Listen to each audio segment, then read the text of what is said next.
موسی علیہ السلام یو ورځ کوهي تور ته ته یو سړی ډېر سخي و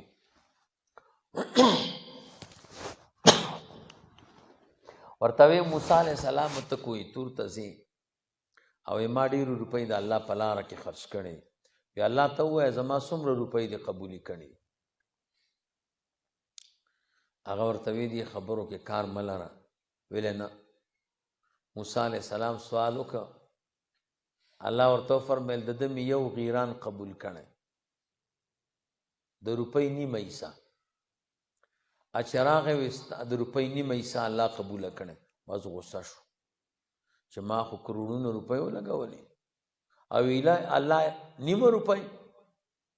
وایي د الله پیغمبر الله ته وایي چې هغه نیمه روپۍ م راکړي بس پرېږده دا معامله خرابه شوه موسی علیہ السلام سوال وکړ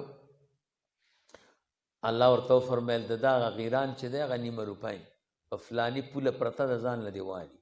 او بازار کې دې پې سودا وکړي خو په شمار نه په تول د چې غیران واغسته بازار ته لاړی او قصاب ته وی د دې غوښه راکړه هغه وی کاکا د دې غوښه خو ډېره کمه کېږي وی نه په شمار یې نه علم په تول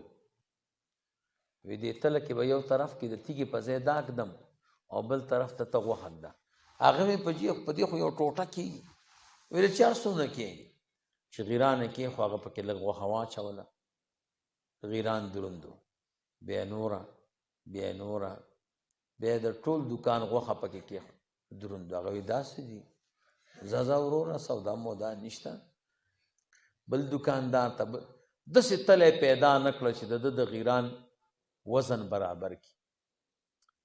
وی الله تعالی موسی علیہ السلام ته وی چې ده ته ووایه که داسې تله پیدا کړي چې یو طرف کې غیرانی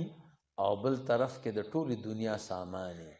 دا غیران به سپک نه کړي دا ما قبول کړی دی نو الله داسې مهربانه دی ها ستا هغه نیمه روپۍ د خدای په دربار کې زیاتېږي چې سب ډېر قیمت پیدا کړي نو بیا بدل کې څه درکوي بیا جنت